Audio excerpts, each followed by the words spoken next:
I've been a park ranger in the Blackridge Mountains of Tennessee for 6 years. When you join the service, the head ranger hands you a black binder. Most of it is standard protocol: fire hazards, bear safety, search and rescue. But page 14 is handwritten in red ink. Rule number 6: if you find a standalone set of wooden stairs in the deep wilderness, do not climb them, do not touch them. Do not look at the top step, walk away immediately. I laughed it off as a hazing ritual for rookies. Until last October, when a solo hiker went missing for miles off the marked trail.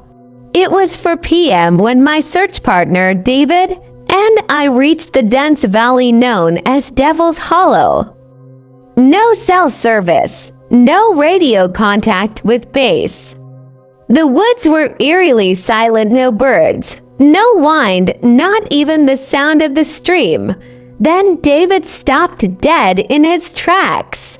In the middle of an untouched clearing of pine trees stood a perfectly clean, polished oak staircase.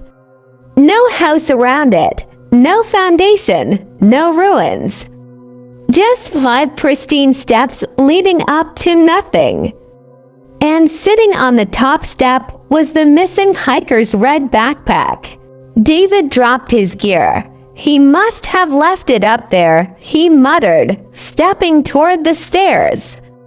David, wait, remember page 14? I yelled, grabbing his arm. But he brushed me off with a nervous laugh. I watched in horror as his boot pressed onto the first wooden step. The moment his weight landed, the temperature dropped so drastically our breath burst into thick white clouds. A high-pitched, metallic ringing filled my ears. David reached the 3rd step and reached for the backpack. That's when he froze. David turned his head toward me, but his eyes were completely wide and blinking and glossy like glass. He spoke, but it wasn't his voice, it was a distorted, overlapping blend of 3 different human voices. It's so warm up here. Sarah, come up. I backed away, my hand trembling on my holster.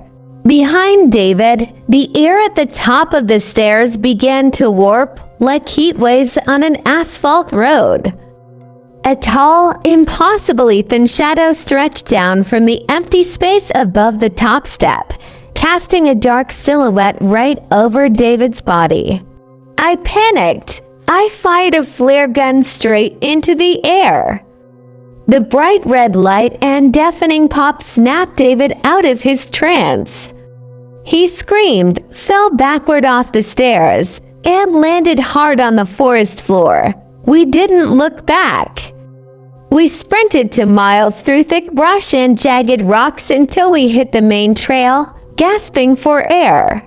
When we finally reached base station and pulled up the GPS log from David's body cam, the footage was corrupted except for one single frame.